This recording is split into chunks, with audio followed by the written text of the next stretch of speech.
丧尸末世来临的4天前，背叛我的男友重生了。他疯狂搞钱囤货，只为带着小三在末世里吃香喝辣。可是他们不会想到，上一世被他们联手迫害分尸的我也重生了。窗外一声惊雷，我猛地坐起，发现自己正躺在卧室大床上。我心有余悸地摸了摸脖子，那里仿佛还残留着被切割的剧痛，此刻却完好无损。难道是做噩梦了吗？这时刺耳的铃声起，我拿起手机接通，是叶帆的视频通话。小林，彩礼的事咱们再商量商量呗，6万8我实在是拿不出来。叶帆此刻的发言和噩梦中如出一辙，看来这不是梦，我重生了。上一世，叶帆为了保父将我残忍杀害，好在苍天有眼，让我重活一世。视频里，叶帆还在滔滔不绝跟我说着彩礼的事，可他接下来的话却和上一世出现了偏差。小林，我这么爱你，干脆就不给彩礼了，咱们直接领证，好不好？前世讨价还价，最终决定给我2万8彩礼，如今竟1分钱都不想给了。难道他也重生了？没问题，我喜欢的是你，彩礼什么的都不重要，我不在意的。我的回答和上一世一字不差。上一世我瞎了眼才会跟他结婚，结果他早就和我的心机闺蜜搞在了一起，两人更是在末世联手，将我残忍杀害分尸。如今我恨不得立刻让他偿命，但我必须谨慎，万一他发现我也重生了，将会打乱我接下来的所有计划。我不想让他对我的行动有所防备。听到我还是一样的乖巧，叶帆似乎放下心来，挂了电话。我连忙查看日期，距离末日降临只剩4天，我没有多少时间了。我立即询问 AI 最近市里关于狂犬病人的新闻，确认语记无误以后，戴好口罩和手套前往附近的公共电话，拨通了001。喂，我要报具，有人疑似拐卖人口。对方果然重视起来，询问我详细情况。我记得前世新闻报道里需要远离的首个病例爆发地点和0号病人，嘉禾园小区的杨维，丧尸病毒爆发前症状轻微。杨维为了赚钱买房，选择了硬抗不去医院，结果小病拖成大病，却依旧坚持工作，最后在公司倒地不起，口吐白沫，四肢抽搐。主管本想过去训斥他一顿，结果被他突然抱起一口咬在脖子上。同事这时才想起报具救人，但为时已晚。戴帽子叔叔赶到现场时，面对的是一整栋楼的丧尸。起初人们以为这只是某个公司团建引发的事故，直到病毒接二连三的爆发，将一栋又一栋办公楼变成人间地狱。电话那头的接线员认真记下线索，在挂断之前，我最后提醒，人贩子可能携带武器造成伤亡，你们最好带上防爆武器。接线员小姐姐温柔一笑，询问我的名字。我思考片刻说，热心市民。报完句我急忙去了趟超市，虽然已经向这方报案，但是我办事从来都是两手准备，一些基础的生活物资还是需要储备的。路上我给爸妈打了个电话，嘱咐他们别心疼钱，多囤点吃喝在家里，这2天也少出门，最近可能有病毒传播。不过我家本来就是开超市的，各种物资也不太缺，但还是多做准备的好。我看了眼猪猪宝余额，里面是我辛苦攒下来的1万多，再从银行卡里凑凑，够买几个月的物资了。我在超市里看来看去，最便宜的鸭肉买了30斤，蔬菜也只买土豆、西兰花这种便宜耐放的，剩下的钱买了各种水果罐头、整箱矿泉水、方便面、压缩饼干、米面粮油我没买，毕竟真爆发丧尸也没机会炒菜和面。结账时收银姐姐人都傻了，小姑娘是 I 人吧，一次性买这么多东西囤着。我点头，对，很社恐，出门都走下水道。最后总金额11000多，万幸没花超。我拿出手机扫码，可冰冷的电子音却响了起来，提示我余额不足。我心头一紧，收银姐姐看我不付款，脸上的笑容瞬间消失。我赶紧查看猪猪宝，发现10分钟前家庭支付划走了1万多块，目前余额只剩下1块7，是叶帆，我的账户和他绑定了亲密付，忘了还有这茬，我气得差点晕过去，立刻给他打过去，结果怎么打都是无人接听，后面结账的人已经排起了长队，不等他们催，我自己就已经尴尬的脚趾抠地，无奈只能向好姐妹求助。我发信息问她能不能借我2万，没过1秒直接收到了她的转账信息。我长出一口气，收款结账，收银姐姐这才点点头。我把地址告知收银员，让他给我安排送货上门。办完这些走出超市，我还有些迷糊，此时手机却再次响起。手机再次响了起来，是好姐妹打来的视频电话。刚才转账太快了，忘了问是不是本人，你快点头眨眼张嘴，让我看看是不是真人。看他笑嘻嘻的样子，我心头一酸，差点哭出声。有人会因为肚子饿残害你，有人却在你急用钱的时候直接转账。上辈子丧尸爆发，好姐妹为了活下去出门找食物，被丧尸感染。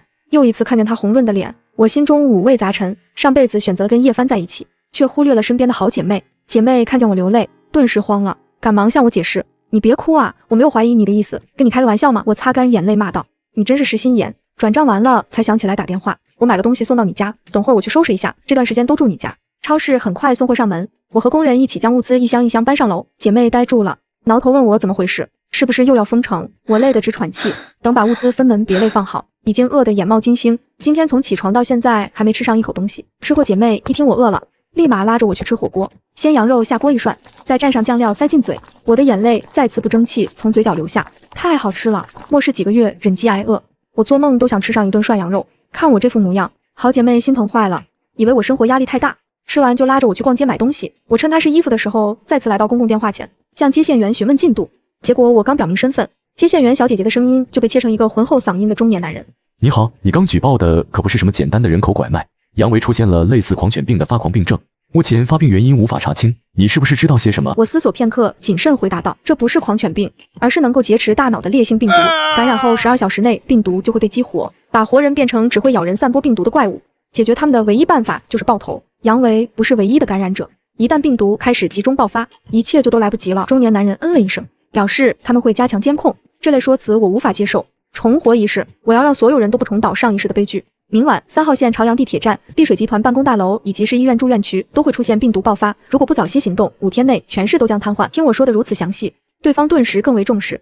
我已经记下了你刚才说的地址，我们将采取非常手段进行核实，请不要担心。可我内心依旧无法平静，随即掏出手机，匿名在各大社交平台发了末世警告博文，把前世从危险中学到如何对付丧尸的经验编撰成长图发了出去。可这种帖子根本没人看，几乎都是零阅读。血拼购物的姐妹提着7、8个购物袋回来，瘫在床上，关切地问我为何又愁眉苦脸的。我把病毒扩散、丧尸爆发、末世降临等都向她和盘突出。她听完后一愣一愣的不敢相信。我当即掏出自己编辑的博文发给她，她看后顿时表情凝重，随即眼神坚定地说：好姐妹，你说什么我都信你。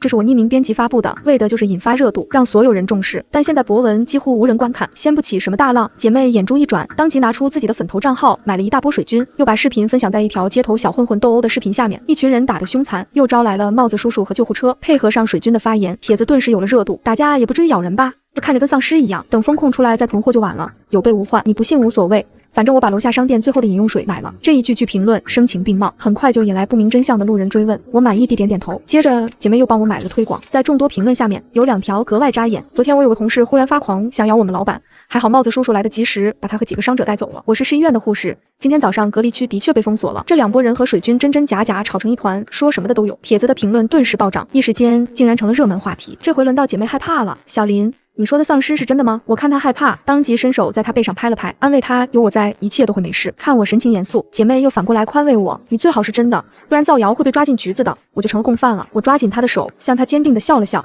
看评论区相信的人越来越多，我让姐妹最后帮我买了一波水军，7分的努力我已经做了，剩下的3分就只能看天意了。凌晨我被摇醒，看见姐妹在我身边瑟瑟发抖。小林，你睡了吗？我睡不着，万一有丧尸破门而入怎么办？这楼房大门可经不起折腾。这话倒是实话，这栋楼里少说住了几百号人，万一有人被感染变成丧尸，我们俩插翅也难飞了。上一世我和叶帆就是被困在楼房里的，一发出声响就有丧尸靠过来撞门，难以突围，最终缺水少粮被他迫害。这一世我不能再重蹈覆辙。沉默片刻，姐妹开口，实在不行咱们搬去我家郊区的别墅吧，那里人口没这么密集，被感染的几率也小，别墅里还有院子能种菜，储备好饮用水，囤好物资，算是我们末世的庇护所了。这个小富婆总能给我带来意外之喜。我点点头表示同意。姐妹见我答应，立刻开心地打开手机上的监控软件，决定先查看下别墅情况，便于规划物资存储。不料下一秒她惊呼：这群人是谁？我闻声凑过去一看，顿时咬牙切齿，正是叶帆。看来他重生后先于我们想到了姐妹的别墅。我和姐妹立刻驱车赶往别墅。监控中，他正带着装修队闯进姐妹的别墅，各式钢化玻璃和防爆钢门，还有太阳能电池板和雨水净化器，正一波一波往里抬。门口还停放着3辆大卡车，10几个工人正搬运着一箱一箱的罐头和饮用水。叶帆则站在门口，对着工人们指手画脚，时不时还吻2口怀里浓妆艳抹的余薇，那个绿了我的心悸闺蜜。2人犹如在自家别墅一样，对着每间房间评头论足，做足了主人的派头。最终监控画面切到别墅主卧内，豪华大床上男上女下，余薇夹着嗓子，声音腻得令人恶心。讨厌，你这么有钱，怎么不早告诉我？这么大的别墅，你未婚妻来过吗？这床他睡过吗？叶帆当即双手下压，示意低调。他那个蠢女人，怎么配住这样的豪宅？那你为什么还要跟他结婚？余薇娇嗔地问道。你傻呀，把他娶回家，给我们打扫卫生、洗碗做饭啊，请保姆还得花钱，林欢不花钱还能倒贴，而且我留着他，后面还有大用处。叶帆嘴角露出邪恶的笑意，你可真坏啊。随后2人一同钻进被窝，颠鸾倒凤起来。这些话如同一把把力气一刀刀扎进我的胸口。上一世我就是这样被蒙在鼓里，被当成傻子利用。当叶凡卖惨要求将彩礼降到18000的时候，我欣然答应，认为真爱无价。谁知道死才知道，他将剩下的彩礼钱付了套房子首付，对外说是我们的婚房，但房本上只有他和余威的名字。我还傻傻的张罗了顿大餐，叫余威过来和我们一起庆祝。谁知开门后看见的是衣衫不整的两人，我怒骂、哭泣、厮打，犹如泼妇一般咒骂他们的背叛，却未注意小区里丧尸已经全面爆发。待我冷静下来，也已经错过了出逃的机会，我就这样被迫和他们困在了一起。丧尸末世来临，他们掌控着话语权和物资。刚开始我还留有尊严，宁愿挨饿也不愿受他们逮捕，但在末世1个月后，求生的本能迫使我不得不向他们低头祈求，任由他们把我当成保姆使唤，只为换取一块果腹的饼干，直至最后物资耗尽，被他们分食。回过神来，精彩继续。被窝里，余威嗲嗲地叫了一声，太刺激了。就在他们不知天地为何物时，房门忽然被打开，我转头看见姐妹得意晃着自己的手机，原来是她报的警，理由是私闯民宅。监控里帽子见如此场面，也被吓得后退了一步。他们肯定心想，见过私闯民宅的，但私闯民宅还要来一发的，还真没见过。余威被吓得身体一缩，赶忙拉紧被子盖住脸。叶帆扭头看见门口的帽子和探头探脑看热闹的工人们，还有看戏的我和姐妹，顿时浑身颤抖起来，急火攻心，差点昏死过去。帽子叔叔沉着冷静，专业处理着这场闹剧，本想将狗男女分开带回局里，谁知叶帆身子胡乱反抗，下一秒他发出一声惨叫，啊，走不了，被卡住了。卡住了，帽子叔叔再也绷不住笑了，最后叫来救护车，把这对渣男渣女裹着被子一起推进了医院。就是可惜我姐妹的残丝背了。病床经过医院走廊，让所有人都大开眼界，对如此惊天大瓜路人当面就评头论足起来，这场面也太刺激了。我今天这盐水挂的直了，怎么还有手铐？还是年轻人会玩？没看见有帽子吗？肯定是出轨被捉。此时叶帆和余威正缩着头，双手捂脸，恨不得原地去世。一旁的姐妹则拿着手机，无死角地拍下他们此刻的甜蜜瞬间。拍完后，姐妹一通猛敲键盘，把视频当成八卦分享到各个社媒群，要的就是他们身败名裂，社会性死亡。看姐妹玩得开心，我微微一笑，整理出叶帆的聊天记录和现场照片，也发了个朋友圈官宣分手。朋友圈瞬间轰动，点赞量和评论量快速飙升。我与叶帆从高中就认识了，彼此的家长也都见过面，处在同一社交圈下。我爸妈第一时间打来电话询问情况，而叶帆的爸妈气急败坏，打电话咒骂我不要脸，让我赶紧把动态删除。我反手拉黑删除。叶帆的兄弟则劝我原谅他，还说这是男人都会犯的错误。我反手截图发给他们女友，让他们认清渣男的本性。没2分钟，他们也一同被分手。我是经历过生死的人了，现在给我上脸，我根本不会惯着。紧接着，我家的各种校园群、亲友群、老乡群都出现了一份名为《软饭渣男实录》的 PDF 文档，文档长达50多页，详细记录了叶帆哭穷不给彩礼，反而偷拿未婚妻的钱养小三，私闯富豪别墅做饭被当场抓获，吓得萎缩，由剧方亲自送医的种种牛逼事迹，图文并茂，直抓重点。毫无疑问，这都是出自我那追星的姐妹之手。她仰起脸，得意一笑，怎么样？这次我给你出气了。看见她邀功的样子，我伸手拍了拍她的头，表达感谢。这时，叶帆和余威从急诊室出来，人模狗样的穿好衣服，他们还不知道自己已经身败名裂了。余威一拿到手机，就被各种骂他的消息淹没，他立马尖叫起来，扬起手就想打我，被我及时躲过。还想像上一世那样对我吗？做梦！剑来硬的没用。余威顿时戏精上身般瘫坐在地上哭了起来，嘴里还不干不净地骂着。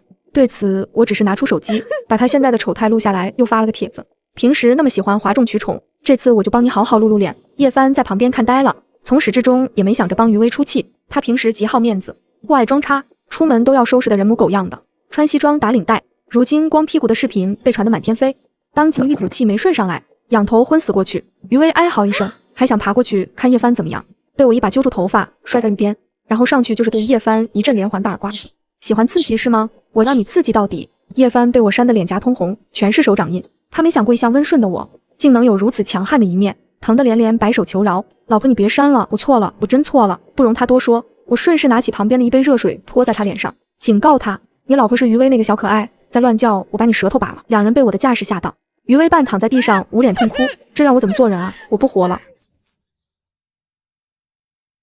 叶帆咬着牙过去扶起余威，在他耳边悄咪咪说了几句话，余威顿时不哭了，还冲着我投来鄙视的眼神。叶帆又凑过来挤出一个笑容，小林，你误会我了，我们不是私闯民宅，是真的有很重要的事情，你先让你的好姐妹白兰撤诉，咱们私底下再慢慢聊。见我不理，叶帆顿时急了，冲着我喊，小林，我没有背叛你，是末世快来了，我做这一切都是为了保护你。白兰活不了几天了，她那别墅马上就是咱们的避难所，我提前过去改装，就是想把那里打造成能抵御丧尸的末日堡垒，到时候能保护你的安全，真不是我强闯民宅。现在咱们快没时间了，你赶紧让白兰撤诉，我们立刻回去抓紧施工，否则一切都来不及了。我恍然大悟，怪不得他会如此肆无忌惮，怪不得余威会用那种眼神看我。原来在他俩眼里，我和这里所有的人一样，都是将死之躯，而他们可以凭借重生优势，撸网贷、囤积物资，打造末世堡垒，逍遥快活。但如果末世没来呢？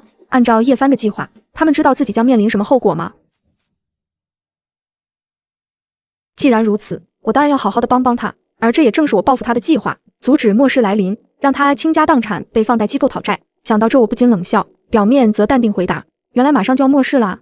既然这么危险，那你就留在帽子叔叔这，老老实实被拘留吧，有吃有喝有铁窗，丧尸来了也能保证安全，多好！他听后顿时急了，还想再说废话，被我冲上去一巴掌扇在脸上。他顿时恼羞成怒，被压着走还不老实，冲着我喊：林欢，别说我没给过你机会，等末世来了，我要你为了口吃的跪在我面前。对此，我只摊手耸肩，送上轻蔑一笑。到时候跪在地上的是谁还不一定呢。走出看守所，看见外面密密麻麻的围了一群人，姐妹以为是丧尸被吓坏了，尖叫一声躲在我身后。我定睛一看，哪有什么丧尸，分明是叶帆找来的装修队，没给人家结工钱，现在人家跑来维权了。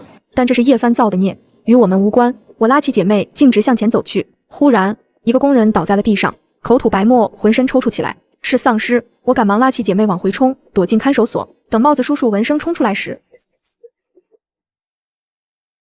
一个矮胖工人已经按住了个无辜路人，张开大嘴就要咬对方脖子。帽子叔叔察觉情况不对，抄起警棍打歪了那丧尸的头，成功救下了无辜的路人。虽然头被打歪，但丧尸依旧四处乱咬，眼看所有人都要陷入危险，姐妹顿时挥手高呼：他们的弱点是头。帽子叔叔立刻拿出电击枪，对准丧尸的头扣动扳机，他瞬间站得笔直，不再乱动，引得帽子叔叔连忙对姐妹竖大拇指。专业装备用来对付丧尸还是太权威了。看着歪七扭八的丧尸被押解走，我心里顿时松了口气。出了如此险情，局里瞬间忙炸了锅。我和姐妹经历这一天也累得头晕眼花，到家倒头就睡到第二天中午。我简单梳洗了下就坐到电脑前，迫不及待想知道现在外面是怎样的情况。结果官方公告映入眼帘那刻，我震惊了。近期，我市出现不明原因传染性病毒，部分患者出现行为异常、攻击性增强等症状。全市将实行临时静态管理，所有居民非必要不外出，生活物资将通过社区网格统一配送。若出现发热、行为异常等症状，请立即通过社区防疫专线报备，由专业人员上门处置。我们将举全市之力，全力以赴做好疫情防控和民生保障工作，与大家共克时艰，坚决打赢这场病毒防控硬仗。封城了，效率这么高，我心中欢喜。姐妹也很快接到公司电话，通知他们居家办公。姐妹挂断电话后，便开始帮我监控网上关于丧尸爆发的各种舆论。我也点开社交平台，上面分享的都是自己看见丧尸的实时记录。虽然还是有很多质疑的发言，但我知道，虽然病毒爆发的时间点与前世一模一样，可时间线已经发生了变动。官方启动非必要不外出居家隔离，物资和医疗也已经全面准备。我知道往后发生的一切都将不同了。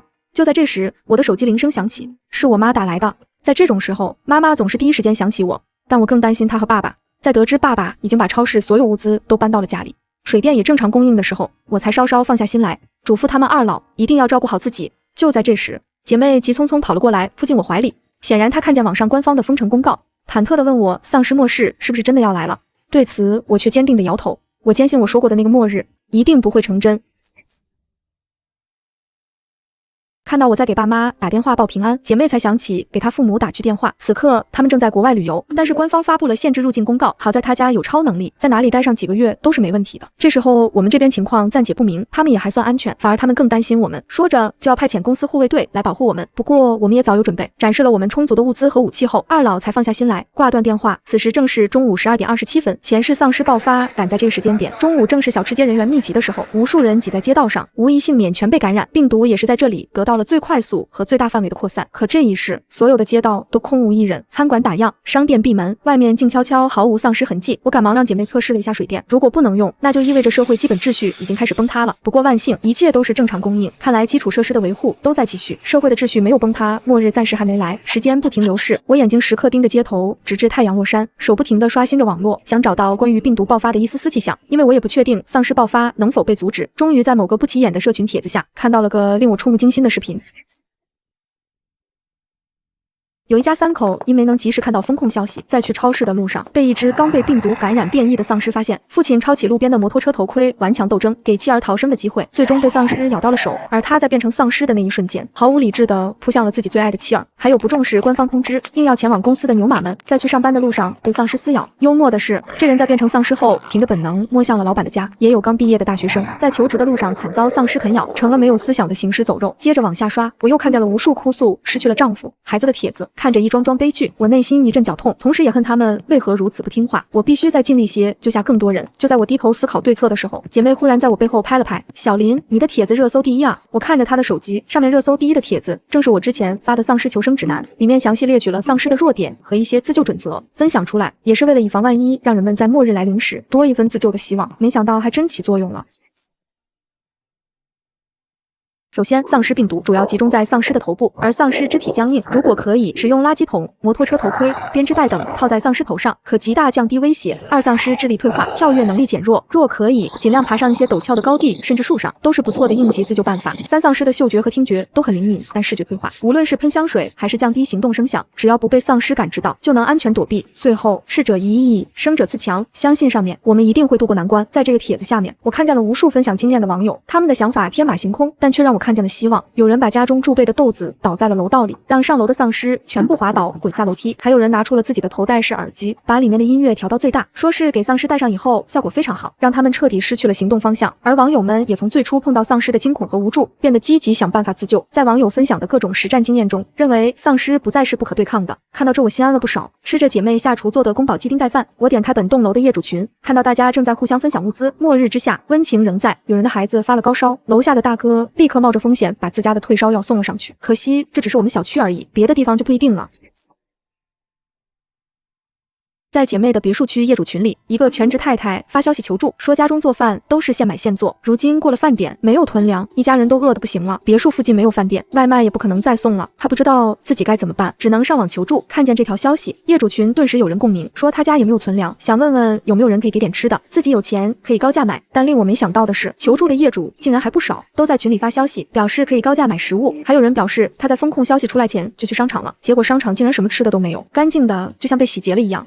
对此我非常纳闷，姐妹也说他们别墅区人烟稀少，就算每个人都哄抢过量的食品，也不可能把商场里所有的食物全部买光，这里面有蹊跷。别墅群里的消息还在继续，就在大家一筹莫展时，一人忽然发消息说别墅9栋909里的人在高价出售食物。那位全职太太听了喜出望外，询问了地址后就打算去买点，毕竟这种时候再多的钱也抵不过一顿饱饭。可我心里还是觉得不对劲，别墅区的富人喜欢宅家的很少，家里一般不会大量囤粮，如今风控，好人不会用救命粮换钱，坏人不会分享自己食物，那到底是什么人会在末日高价出售食物呢？我叫来姐妹，问她这别墅里住的是什么人，结果姐妹一看群里的门牌号，顿时惊得身体后仰，这不是我家吗？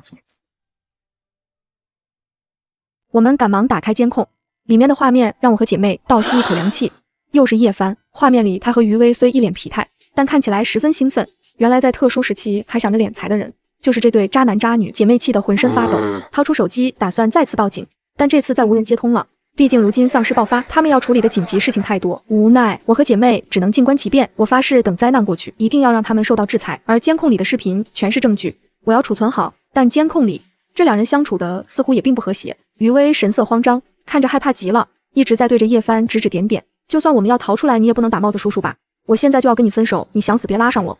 对此叶帆只是微微一笑，打他们怎么了？我不止打他们，我还要打你。想跟我分手你试试呢？别忘了外面现在全是丧尸，你赶出去就没命回来。另外再提醒你一句，最近几家的商超早就被我包圆了，到时候没饭吃可别来求我。听见叶帆说这话，我顿时想起那一箱箱被搬进别墅的物资，他果真买光了所有的食物和药品。画面里余威已经被叶帆揪住头发威胁，他只能识趣的陪笑脸。可惜丧尸爆发时我和姐妹还在市里，才会让他们霸占了别墅，不然我一定要这渣男付出代价。这时别墅的门铃响起，正是刚才那个在群里发消息的全职太太，她真找上门了。听见外面有人敲门，叶帆放开了余威，挤出笑容前去开门。门外的女人亮出付款码，看起来紧张又拘谨。以我对叶帆的了解，她绝对不会老老实实的一手交钱一手交货，因为在她的认知里，末日已经到来，而钱现在对她没有吸引力。果不其然，画面里叶帆直接伸手抓住了那位全职太太的手腕，把她往屋里拽。叶帆将那位全职太太暴力拽进屋里，太太拼命挣扎，还想拿出手机求救，结果被叶帆一把夺过。眼看太太已经束手无策，就要被叶帆得逞，我直接让姐妹把监控画面截取下来，发到别墅业主群。叶帆以为末世之下所有人都会暴露丑恶，但事实上作恶的也只有他这种本性难移的坏种。监控画面一经发出，业主群顿时炸了锅，所有人在群里怒骂叶帆不是人，囤积物资也就罢了，居然还做出这种事情。很快，别墅业主们便自发组织起来，拿起家里的各种菜刀铁棍，朝着叶帆进发，准备救下那个全职太太。我心里一暖，盯着监控，实时给他们提供信息。别墅里，叶帆已经和那个全职太太撕扭在一起，一对狗爪子在人家身上四处游走。全职太太仍在积极反抗，将叶帆的手臂抠出了血印，但体力悬殊太大，终究还是被叶帆按倒在沙发上。就在这时，全副武装的业主们到了，姐妹直接远程遥控开门，为首的一位纹身大哥冲了进去，对着叶帆就是一棍子，打得他瞬间跳了起来。就是你欺负人家孤儿寡母是吧？小王八犊子，我让你囤货，我让你发灾难财！一边骂，正一边抄起棍子朝叶帆抡去。下一秒，叶帆发出一声惨叫，这一棍子下去，叶帆的腿是保不住了，本能促使他瞬间爬起，一瘸一拐绕着沙发闪避，嘴里还不停求饶，最后甚至跪下给人磕头。纹身大哥一看便也作罢，毕竟内心纯良的人跟叶帆这狗东西还是有区别。转头将他囤积的所有食物分给了众人，随后又给那个全职太太披上衣服。而叶帆自作聪明，忙活了半天，结果什么都没捞着，还自作自受，失去了一条腿。回过神的叶帆越想越气，一把拉过余威，小可爱，你就在旁边看着我被打是吧？余威被打懵了，但叶帆现在瘸了一条腿，战斗力被削弱，余威也不惯着他，使劲发力对着叶帆的瘸腿踩，疼得叶帆嚎叫连连。看见这两人狗咬狗，我连忙让姐妹聚焦镜头。最后瘸腿的叶帆终究打不过余威，被堵在墙角。见叶帆磕头求饶，余威才停手，拽着虚弱的叶帆将他扔出了别墅。任凭叶帆怎么求饶，余威也毫不心软。我们看着这渣男一瘸一拐地离开了别墅，心情瞬间舒畅了不少。这就叫恶人自有恶人磨。但我们也不打算让余威坐享其成。姐妹给自家的别墅座机打去电话，余威接起电话，没想到是我们。姐妹威胁道，让他赶紧滚出自己的别墅，到时候等风控结束，社会秩序恢复，他就等着坐穿牢底。很显然，余威被姐妹的话震慑住了，识相的搜刮了残留的一些物资后，老老实实离开了别墅。看了这样一场大戏，处理完这两个人渣，我跟姐妹心情都好了不少，也终于有闲暇时间坐下来，继续紧盯热点，实时监测丧尸病毒情况。但一波未平，一波又起。刚拿出手机，我们就被一条置顶新闻吸引了目光：丧尸爆发，恐惧席卷全国，高压隔离政策正在泯灭人性，关押与封闭正在剥夺作为人的自由，这才是毁灭性的灾难。熬过了最初最凶险的那波高峰，新增的感染者数量终于开始一点点往下降，大家也慢慢适应了在家里的日子，该上班的线上办公，该上学的在家学习，甚至还有空琢磨做点好吃的，在家锻炼身体，跟朋友视频聊聊天，看看电影什么的，生活渐渐有了点新的节奏。可谁也没想到，就在我们这边刚稳住一点的时候，外面的世界突然又炸了锅。同样的恐怖病毒在全球多地爆发，外网上某些媒体的调子立马就变了，有人开始提议，要不我们也学学他们的办法，封锁管理试试。但这个想法立刻被否决了，他们坚决维护自由，理由是每年流感还死人呢，难道我们也要因此封锁剥夺人的自由吗？他们还拍着胸脯说，没有人比我们更懂丧尸，凭我们世界一流的医疗水平，这病毒根本不算事儿，我们要学会与丧尸共生。就这样，日子一天天过去，看着我们周遭的环境越来越好，我知道我成功了，末日即将被阻止，而社会秩序也始终没有崩塌。又是一个午后，我悠闲地泡上一杯速溶咖啡，站上跑步机，打算锻炼一下身体，结果门外忽然传来了敲门声，是丧尸。姐妹依旧胆小，几个月没有被敲响过的门，她一听见这动静，应激地躲在了我身后。我淡淡问她，丧尸在进你家之前会礼貌地敲门吗？随即凑到猫眼上一看，是叶帆，他怎么阴魂不散？还有，他怎么知道我们住在这？但看上去这几个月他显然过得不太好，衣衫褴褛，骨瘦如柴，脸上也写满了悲催，可见丧尸被控制得太好了，连他这种瘸子都能不被感染。姐妹见我不动了，也大着胆子凑过来，在看见门外是叶帆以后，瞬间义愤填膺告诉我不要开门。可我怎么能不开门呢？不开门的话，我怎么扇爆这个渣男的脸啊？是坐进还有脸来找我？我当即把家里的羽毛球拍拿上，打开门，叶帆看见我后，顿时兴奋起来，上来就想抱我，被我用球拍顶倒在地。小林，我在拘留所里天天忏悔，你不知道我有多想你，这几个月我差点死了，我把余威那女人给踹了，我心里还是有你的，你给我口吃的好不好？这渣男不知道别墅里有监控，他做的恶全被我看得清清楚楚，满口谎言，听着就令人作呕。我将计就计回答道，想要吃的，没问题啊。我侧过身让他进门，然后指了指地板，把地板擦到能反光，我就给你东西吃。听见这个要求，他顿时面露不悦，刚想争辩就被我一巴掌甩在脸上。看着他满脸不可置信的样子，我捏着鼻子凑到他耳边轻声说：“上辈子的事情，你以为我忘了吗？”叶帆瞬间瞳孔地震，像见了鬼一样连滚带爬的向后倒去。你什么时候重生的？看着他疯疯癫癫在地上乱爬的样子，我得意大笑，从桌子上的果篮里拿起一根香蕉吃了起来。想吃吗？想吃就老老实实的给我打扫卫生，否则就滚出去。上辈子我跪在地上擦地板，这辈子他也跑不了。为了一口吃的，叶帆只能跪在地上，拿着抹布仔仔细细的将地板擦得能照出人影。而等他满头大汗的干完，我将吃完的香蕉皮狠狠摔在他的脸上，让他吃完快滚。看着我扔过去的果皮，他眼中顿时闪过惊讶和怒火，暴吼一声想冲过来打我。可如今的他再也不能威胁我，被我一脚踢翻，又在他脸上踏上一脚，拼命碾动。叶帆吓坏了，他早该知道，在做出那些事情以后，我绝不可能原谅他半分。在我这里，他能得到的只有迎头痛击。望着他灰溜溜逃跑的样子，我知道他的报应还没结束，因为末日没来，而叶帆欠的几百万高利贷以及袭击帽子叔叔的罪都将一并被清算。想到这，我开始期待解封。而手机上的新闻也给我们带来了好消息，官方突然发布了一条通知，所有旅人请迅速至当地旅游局避难，3日后会派出专机将所有困在各地的游子接回家。看完这个消息，姐妹先是不可置信，然后是激动和狂喜，几乎要蹦起来。她立马联系了父母，爸妈，我太想你们了，国家会派专机接你们回家，快开车去最近的旅游局。几个月了，姐妹的父母已经在当地的酒店待到发霉，听到这个消息如听天籁。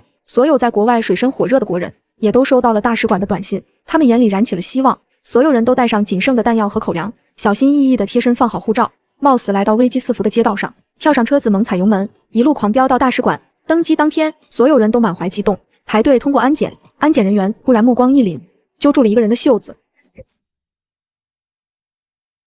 那是个浑水摸鱼的日国人，没有我国护照，禁止入内。日国人立即开始道歉，拽着警卫的袖子苦苦哀求，他们国家频繁排放核废水，丧尸受到污染发生变异，比普通丧尸还要可怕，甚至还出现了可以吞噬核燃料、喷吐蓝色射线的怪兽。他被变异丧尸围追堵截了几个月，日国人早就撑不住了，他急得眼泪鼻涕齐下，求求你让我们进去，我们祖上是国人，我们有国人的血脉。警卫断然拒绝，资源有限，我们只能优先救助我国同胞。日国人脸色灰败，眼睁睁看着国人踏上飞机，脱离苦海，回国。飞机上，华语广播亲切的惹人落泪，乘务人员贴心的送上热水和热腾腾的饺子。起飞前，白母激动地打来电话，我们马上就回去了，别担心。也许我国护照还不能带你去到世界上任何一个地方，但当灾难来临时，它能从任何一个地方接你回家。归国人员经过了漫长的隔离后，迫不及待返回了家中，姐妹哭嚎着扑进白父白母的怀里，一家人热泪盈眶。我们其乐融融地吃了顿火锅，饭后就瘫在沙发上，各自玩起手机。姐妹忽然起来，对了，妈爸，你们不在的时候，咱家别墅进人了。她绘声绘色，手舞足蹈地讲起了叶帆的事迹，以及她如何报警，如何发消息让业主群的大哥们把这个渣男腿打断。白母吓了一跳，毕竟我们是2个小姑娘，半夜去找渣男对峙，还是有些危险的。在这种时候，哪个父母最先关心的也是自己的孩子。但姐妹一拍我的肩膀，骄傲地表示有我陪同，一切都办得非常精彩。白母顿时夸奖我有勇有谋，给他家帮了大忙。听见有渣男倒霉事迹的 PPT 也要了一份观摩，但白父显然不太高兴，盯着别墅的监控，眉头紧皱。他在市里也算有些人脉的，在询问以后，得知叶帆竟然还好端端的在外面流浪，立刻打了一通电话出去，强闯民宅也就罢了，还差点威胁自己的女儿，更是用自家房子囤积物资，将邻居全职太太拉进家里欺辱。这种事情他自然忍不了。而叶帆此刻正在城市的一角吃着垃圾，颓然地坐在地上，那条断腿至今还没好。为了躲避丧尸，他不敢去医院，只能在人烟稀少的城郊捡拾一些别人吃剩下的东西过日子。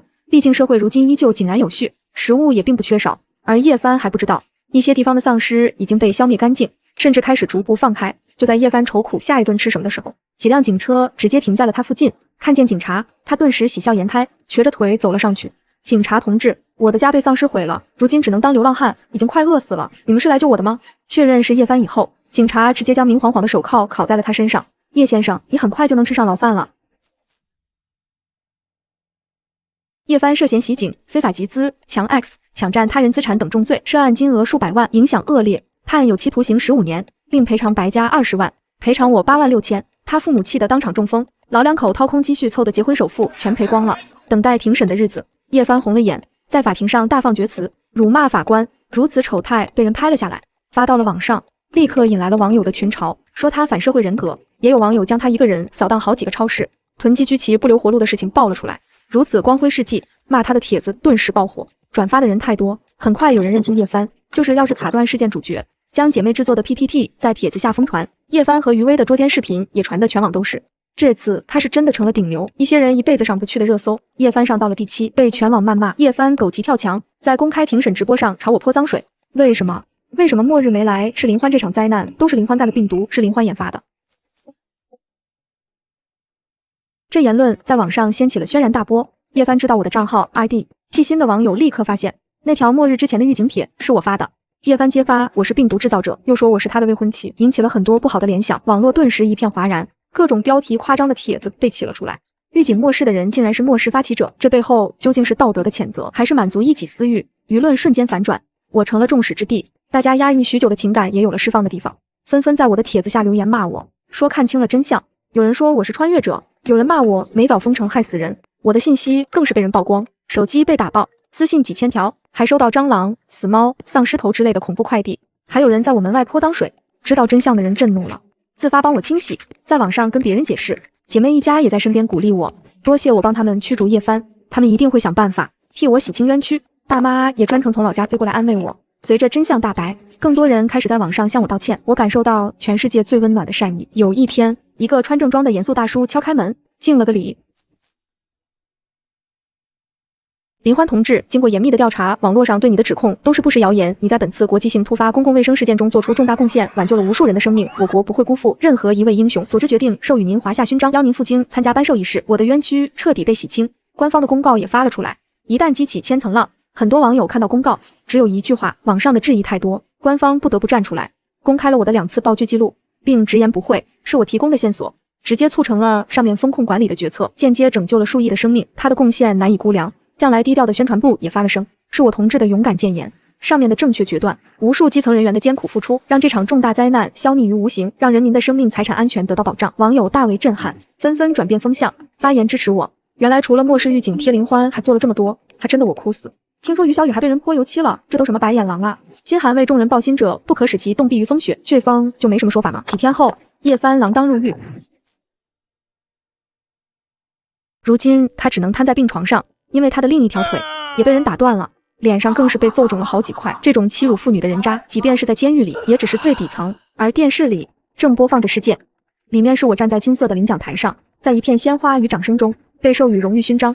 看见我得到如此荣誉，叶帆极度的快要发狂，瘫在床上，嘴上还不干不净的骂着，骂我将他送进监狱，骂我没有将末日没来的事情告诉他。然而很快他的骂声就被其他人听见了，过来对他一通拳打脚踢，猛踹他那条好腿。但他还得谢谢我呢，如果我没有把他送进监狱，等待他的就是那些他借过高利米的人，而他现在身无分文，是不可能有钱还的。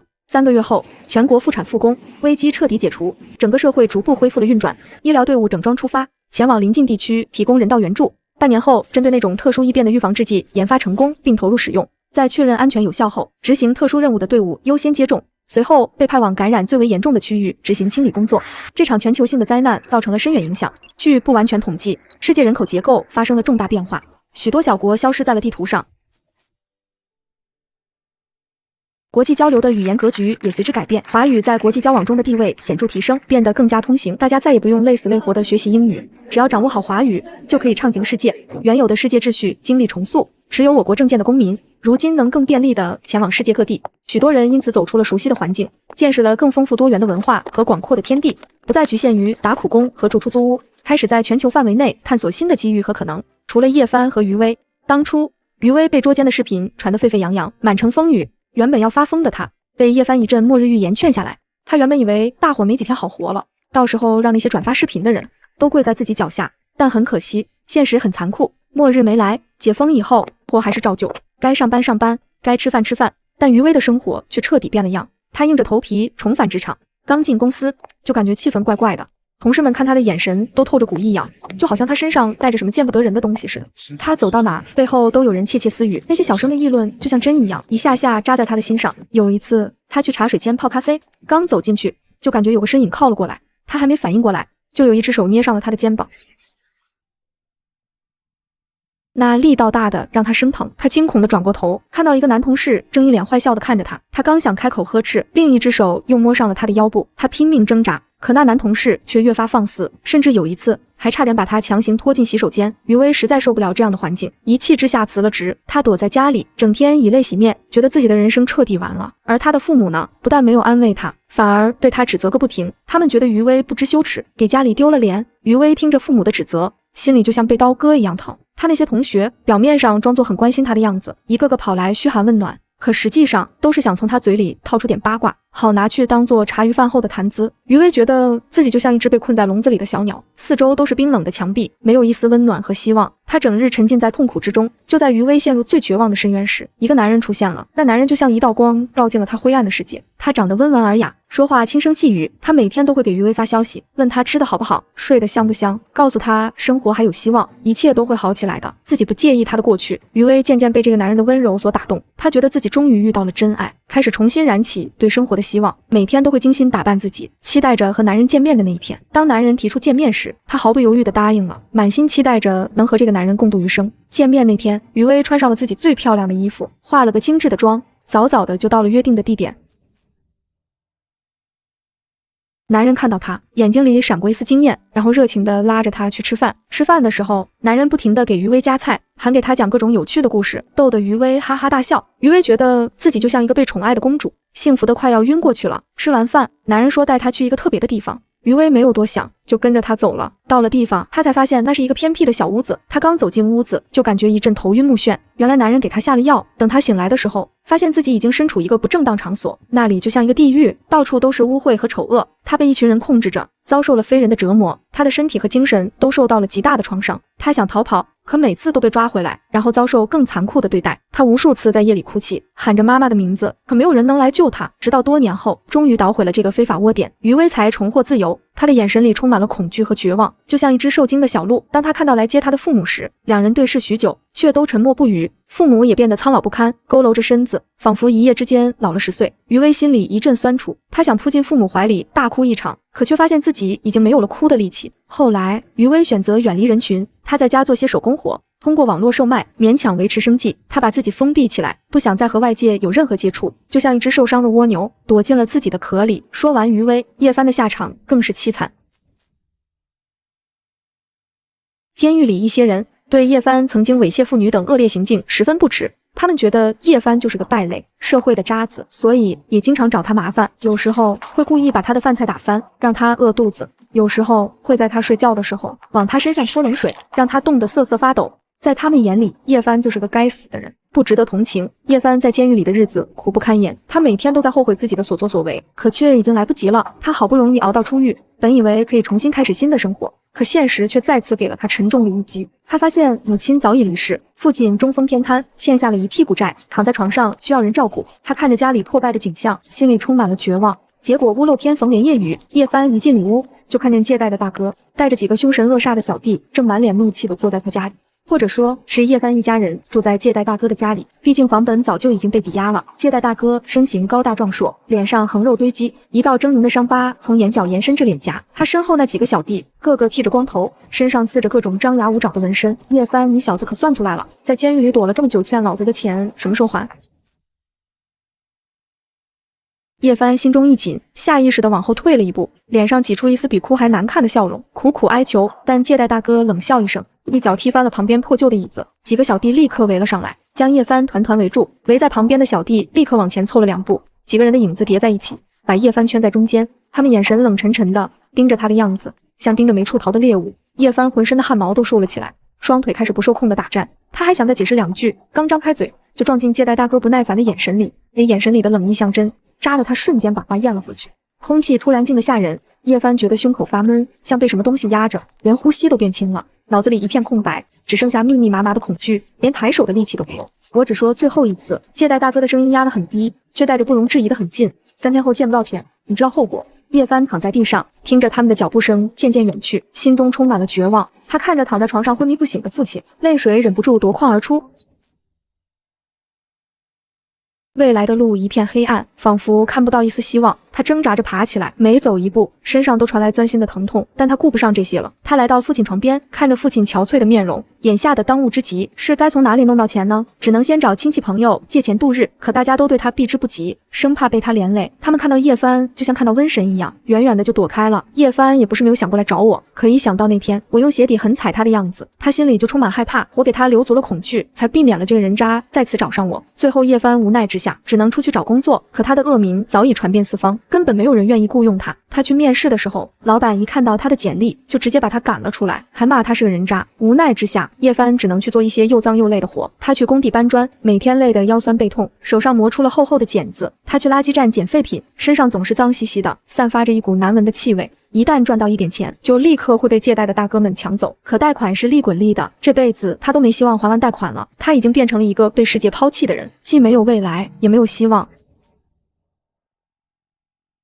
不过我倒要感谢他的没脸没皮和自私，能活到让朋友告诉我他悲惨生活的那天。其实对于叶帆这个人，我早已没有了任何印象。他就像一颗微不足道的尘埃，早就被风吹散了。而我这些年也经历了不少事情，不过我很幸运，得到了官方的奖励。我用那笔钱买下了好友隔壁的别墅，余生也实现了财富自由。我们都没再结婚，而是生活在一起。搬到白兰家别墅的第一天，阳光透过新换的防爆玻璃洒在堆叠整齐的物资箱上，折射出让人心安的光晕。我和白兰一人抱着一摞没吃完的压缩饼干，在客厅中央堆出座小山。他擦了把汗，调侃我们这也算实现了零食自由。我把最后一箱自热米饭归置好，直起身揉揉腰，白他一眼，这分明是实现了看一辈子压缩饼干会不会吐的自由。白兰咯咯笑开，凑到我身边，神秘兮兮的从口袋里掏出袋薯片给我，说要奖励我干活卖力，这还像个人话。自打末世过去以后，我没迷上制作末世堡垒，白兰倒是迷上了。别墅是复式结构，还带个不小的花园，一楼被我们改造成了物资储备区和生活区，客厅角落摆着刚安装好的净水系统，旁边堆着几大桶饮用水。厨房更是夸张，白兰不知从哪淘来的大型冰柜，塞满了我采购的冻肉和他爸妈提前囤的海鲜，还有一箱特意给我留的草莓味冰淇淋。他就知道我最爱吃这个，我心脏像是被软乎乎的棉花糖撞了一下。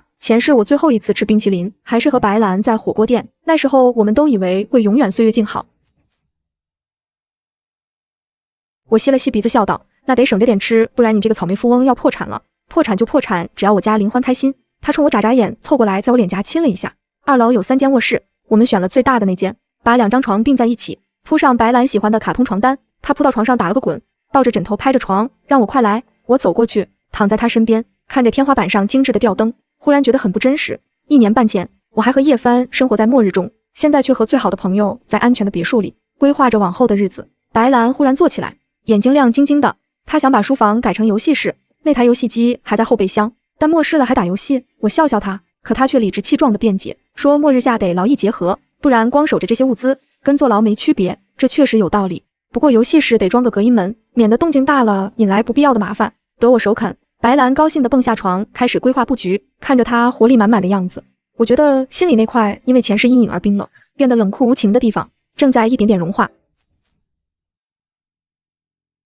接下来的几天，我们把别墅里里外外打理得井井有条，花园被我们分成了几块，一半种上了蔬菜种子，一半留着以后种些花卉。白兰拿着小铲子蹲在菜地里，像个偷穿大人衣服的小孩，嘴里还嘟囔着歌谣，唱着小青菜快长大，长大了给我家林欢当沙拉。我靠在门框上，看着他的背影，忍不住拿出手机拍了张照片。阳光洒在他乌黑的头发上，镀上一层金边，画面温暖的不像话。晚上，我们坐在客厅的地毯上，一边吃着火锅，一边看电影，日子就在这样平淡又温馨的节奏里一天天过着。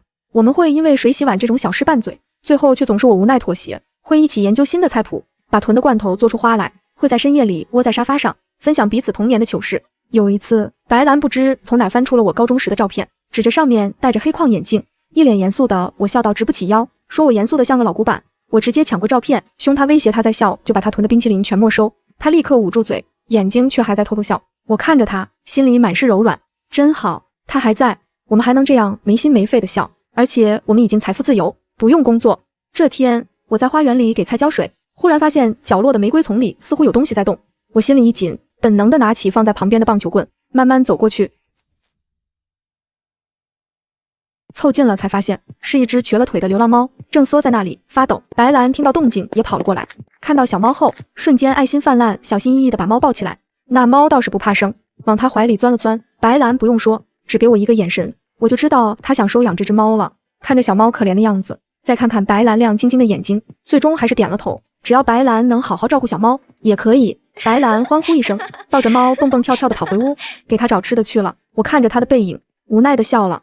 这下我们的豪宅里又多了个小成员。给猫取名叫饭团后，别墅里更热闹了。饭团很粘人，尤其粘白兰，整天跟在他屁股后面。白兰走到哪，他就跟到哪，晚上还会跳上我们的床，窝在我和白兰中间睡觉。有天晚上，我被一阵窸窸窣窣的声音吵醒，睁开眼就看到白兰正拿着手机，借着微弱的光在给饭团剪指甲。我很疑惑，白兰却示意我小声点，你看他指甲长了，怕他挠你。我心里一暖，凑过去从背后抱住他，傻瓜有你在，我不怕。他身体僵了一下，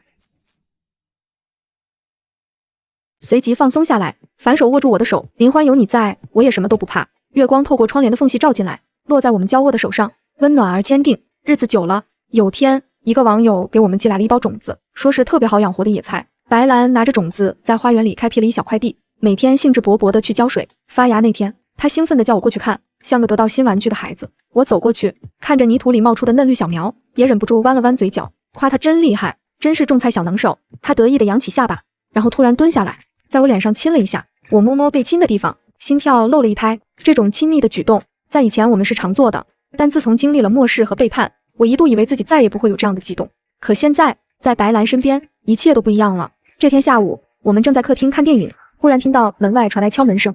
我和白兰对视一眼，都有些警惕。白兰悄悄拿起棒球棍，我则走到门边，通过猫眼往外看，门外站着的是2个穿着防护服的工作人员，手里拿着一份文件。我松了口气，打开门，你好，我们是社区防疫人员，来给您送一份物资补给和最新的防疫通知。我们把人请进来，签了字，接过物资和通知，里面除了一些生活必需品，还有几本书和一套拼图。现在提倡居家丰富精神生活。工作人员笑着解释，这是给我们的小礼物。送走工作人员后，白兰拿着拼图，眼睛发亮，想和我玩拼图。于是接下来的几天，我们的客厅多了一项新活动，拼拼图。那是一幅上千片的星空图，拼起来很费功夫，但我们乐在其中。有时候拼着拼着，白兰会突然把头靠在我肩上，轻声说，这样的日子真好。这样的日子确实很好。拼图拼好的那天，我们把它挂在了卧室的墙上。晚上躺在床上，看着墙上的星空，白兰忽然问我们会一直这样吗？而我知道，只要我们在一起，就会一直这样。她满足地蹭了蹭我的肩膀，很快就睡着了。我看着她恬静的睡颜，听着她均匀的呼吸声，心里充满了安宁。前世的痛苦和背叛仿佛是一场噩梦。醒来后，我拥有了最珍贵的宝藏。或许末世的阴影还在，但只要身边有白兰，有饭团，有着满室的温暖和物资，我就有勇气面对一切。后来，我们在花园里种的菜丰收了，绿油油的一片，看着就喜人。白兰拍了照片发到网上，那些曾经质疑我们的网友纷纷留言羡慕，说我们过上了末世田园生活。我们还在别墅里装了个小秋千，没事的时候就坐在上面晒着太阳，聊聊以前的趣事，规划着以后的生活。白兰说等情况完全好了，要带我去环游世界，把以前没去过的地方都走一遍。我说好，到时候我给你当摄影师，把你拍得美美的。有一次，饭团不知怎么跑到了屋顶，吓得喵喵叫，白兰急得不行，非要爬上去救他。我没办法，只好陪着他一起，费了9牛2虎之力才把饭团抱下来。虽然弄得一身灰，但看着白兰抱着饭团后怕的样子，我忍不住笑了。笑什么笑？他瞪我一眼，脸上却带着笑，还不是因为你家猫调皮。日子就这样在平淡的幸福中一天天流逝。那天晚上，我做了个梦，梦里又回到了前世的丧尸群里，冰冷、黑暗、绝望。但就在我快要被吞噬的时候，白兰出现了，她拉着我的手，带我冲出了重围。我猛地惊醒，额头全是冷汗，身边的白兰被我吵醒，迷迷糊糊抱住我，而我钻进她的怀里，也紧紧抱住她。她伸手拍拍我的背，像哄小孩一样哄我，听着她的声音，感受着她的温度，我那颗因为噩梦而颤抖的心渐渐平静下来。有她在，我什么都不用怕。窗外的月光温柔地洒进来，照亮了我们相拥的身影。饭团蜷缩在我们脚边，发出满足的呼噜声。不管未来还有多少未知，只要有白兰在，有我们的末世堡垒在，有这触手可及的温暖在，我就觉得一切都充满了希望。又过了段时间，别墅的花园里花开得正好，我和白兰坐在秋千上，看着饭团在草地上追蝴蝶。白兰突然转过头，认真地看着我，林欢，谢谢你。谢我什么？我疑惑地问。谢谢你回来找我，谢谢你没有放弃我。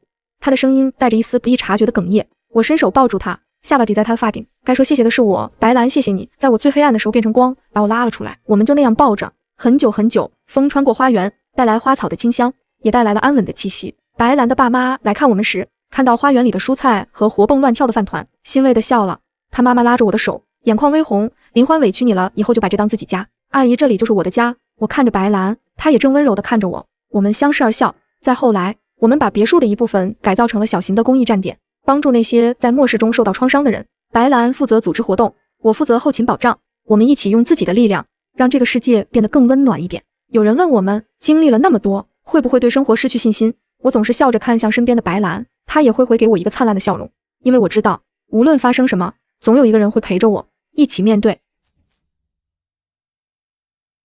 夕阳下，我和白兰坐在秋千上，慢慢摇晃着，饭团趴在我们脚边打盹。花园里的花开得正艳，我轻轻握住白兰的手，她回握住我，掌心的温度让我心安。她轻声说谢谢你。风吹过，带来远方的喧嚣，却吹不散我们身边的宁静与和谐。我们的故事没有惊心动魄的末世决战，只有在平淡日常里快乐的玩耍，这就够了，真的够了。清晨的阳光像碎金一样，透过别墅定制的防爆玻璃窗，我是被一阵咕噜噜的肚子叫吵醒的，迷迷糊糊睁开眼，身边的床位早已空了，只有淡淡的馨香残留。忽然，我听见有人叫我的声音，是白兰，语气里还带着点嗔怪的娇憨。很快，一道穿着可爱草莓睡衣的身影端着托盘，风风火火地冲进来。林大厨的专属投喂员上线，快看看本姑娘给你做了什么好吃的。我撑起上半身，目光落在托盘上，煎的边缘微焦的太阳蛋，裹着蜂蜜的酥脆培根，一碗冒着热气的青菜粥。最绝的是旁边用小番茄雕成的玫瑰，栩栩如生。我心头一暖，伸手就想去捏白兰的脸，却被对方灵活躲开。白兰把粥碗递到我手里，自己则拿起一片培根，啊的张开嘴，示意我喂她。我无奈又宠溺地笑了，把培根送进她嘴里，看着她满足地眯起眼，像只讨到食的小猫咪。我们家白兰越来越贤惠了，是打算把我养得胖胖的，然后就没人跟我抢你啦。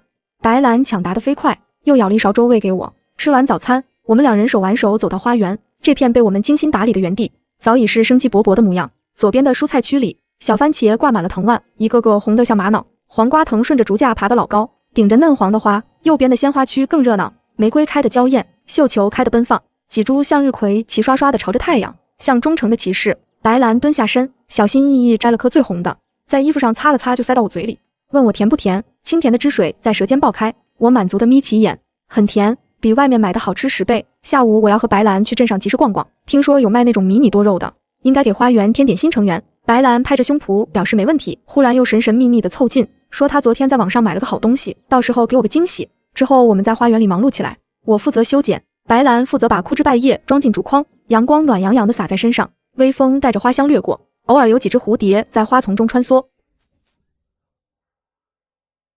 我看着白兰认真干活的侧脸，长长的睫毛像小扇子一样忽闪，心头那股踏实感比阳光还要暖。前世的丧尸围城，人性挣扎，都像褪色的旧电影，唯有眼前的岁月静好，才是真实的幸福。中午我们简单做了个凉拌黄瓜和番茄炒蛋，白兰吃得飞快，还一个劲地夸我做的菜好吃，比米其林大厨做的还香。我被他逗笑，夹了一筷子蛋到他碗里，要他慢点吃。饭后，白兰懒洋洋地窝在沙发里，打开投影仪，我们一起看电影。我端着切好的水果走过来，在他身边坐下，把果盘放在两人中间。电影结束时，夕阳已经把天空染成了橘红色。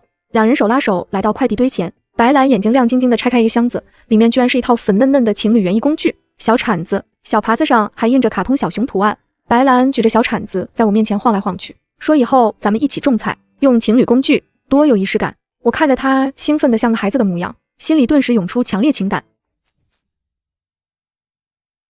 接下来的日子被我们过得像一首温柔的诗。我们一起去镇上集市，白兰对着那些拇指大的多肉挪不动脚，我就由着她挑，最后买了满满一筐。回家后，两人蹲在花园角落，给每一盆多肉都找了家。白兰还特意给他们起了名字，什么胖墩墩、粉嘟嘟，听得我直乐。我们一起研究菜谱，白兰负责脑洞大开，今天要做熔岩芝士焗土豆，明天要是芒果糯米饭披萨，我则负责兜底，把控火候和味道。有一次，白兰心血来潮想做舒芙蕾，结果面糊没打发好，差点把厨房弄得一团糟。我一边手忙脚乱地收拾，还要安慰这个小姑奶奶。我们还会在晚上坐在院子里看星星，乡下的夜空特别干净，星星像撒了一地的钻石。白兰靠在我怀里，数着星星突然问，林欢，你说咱们以后就一直这样好不好？我收紧手臂下巴抵在她发顶，当然好，一直这样一辈子。我们的蔬菜吃不完就送给邻居，鲜花开得盛就插满家里的各个角落。偶尔有以前的朋友发来消息，语气里满是羡慕，林欢真羡慕你现在的生活安稳又幸福。我总是笑着回复，只要找到自己想要的生活就好。幸福就是很容易。夏天的时候，我们决定来一场短途自驾游，开着白兰家的 SUV， 沿着乡间小路一路向前，车窗打开，风带着青草和野花的香气灌进来。白兰兴奋地把手伸出窗外，大声喊着，让我看那边的薰衣草花田，一片紫色的海洋在阳光下翻涌，确实美不胜收。既然白兰喜欢，那我们就停下来看看。我们在花田边漫步，拍了很多照片。白兰还特意带了野餐垫和亲手做的三明治。两人坐在花田旁，看着蝴蝶在花丛中飞舞，感觉时间都慢了下来。夕阳西下时，我们开车回家，车里放着轻柔的音乐，两人偶尔说几句话，更多的时候是享受这份宁静的陪伴。白兰靠在我肩上，不知不觉就睡着了，长长的睫毛在眼睑下投下一小片阴影。我放慢车速，生怕惊扰了她的好梦。回到别墅，白兰还没醒透，迷迷糊糊的被抱下车，日子就这么在温馨和甜蜜中流淌。我们的小花园越来越美，饭团也长成了大猫，慵懒又粘人，偶尔想起叶帆和余薇。听说他们过得潦倒不堪，但这些早已与我和白兰无关。我们的世界里只有彼此和着触手可及的幸福。秋天的时候，我们把别墅旁边的几间空屋改造成了民宿，每一间都装修的风格迥异，有 ins 风的北欧小屋，有充满童趣的童话房，还有古色古香的中式间。开业那天，来了很多邻居和之前在网上认识的朋友，大家热热闹闹的庆祝。白兰穿着漂亮的裙子，在人群中笑着介绍每一个角落，我则在一旁默默看着她，眼神里满是骄傲和关心。有客人好奇地问：“你们俩是姐妹吗？关系真好。”白兰大大方方地笑：“对呀，是姐妹。”客人愣了一下，随即送上最真诚的祝福：“真好，祝你们永远开心。”民宿的生意渐渐好起来，来的都是喜欢安静、热爱自然的游客，他们会在花园里和饭团玩，会跟着我学种菜，会听白兰讲我们从末世边缘逃回幸福生活的故事。某个周末的晚上，民宿里的客人都睡了，我和白兰坐在院子里，看着满天繁星。白兰靠在我肩上，轻声说：“我们是不是把以前缺失的快乐都补回来了？补回来了，而且以后会有更多的快乐。”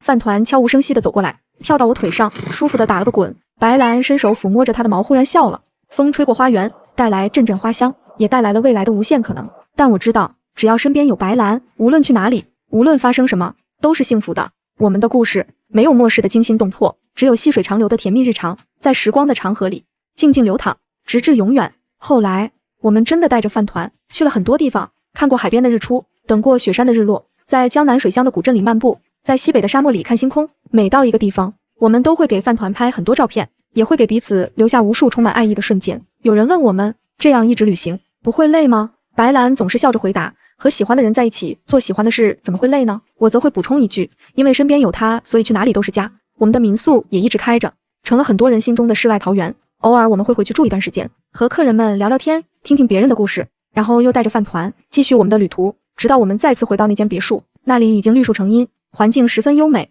我们把后院打通，种上了各种水果，有苹果、梨子、草莓，还有葡萄。我们还搭了一个葡萄架，夏天的时候，葡萄藤爬满了架子，就像一个绿色的凉棚。每年夏天，我们都会坐在葡萄架下乘凉，泡上一壶茶，一边喝茶，一边聊天，享受着悠闲的时光。有时候，我们会一起下棋，一边下棋，一边互相调侃，笑声回荡在整个院子里。姐妹会做一些美味的小点心，我们一边吃着点心，一边欣赏着周围的风景，感觉生活就像一幅美丽的画卷。有一天，我们正坐在葡萄架下，享受着这美好的时光。突然，一个男人路过我们的院子。那男人皮肤黝黑，身材瘦弱，背也有些驼。他拖着一个破旧的大麻袋，小心翼翼地问我们有没有废品可以回收。好友起身去拿空瓶子，可那男人看到我的脸后，眼神突然变得躲闪起来，他的身体微微颤抖了一下，然后一瘸一拐地匆匆离开了。那速度就好像后面有什么可怕的东西在追他一样。好友拿着瓶子回来，一脸疑惑，人上哪去了？其实我心里也有些疑惑，这个男人看起来如此落魄，可为什么看到我会这么害怕呢？难道他和我有什么不为人知的过往？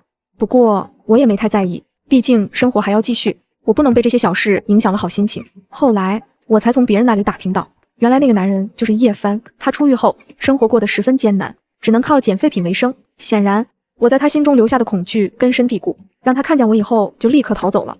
听到这些，我心里并没有太多的波澜。每个人都要为自己的行为负责，叶帆也不例外。他曾经犯下的错，就像一道道伤疤，永远刻在他的身上。而我已经从过去的阴影中走了出来，开始了新的生活。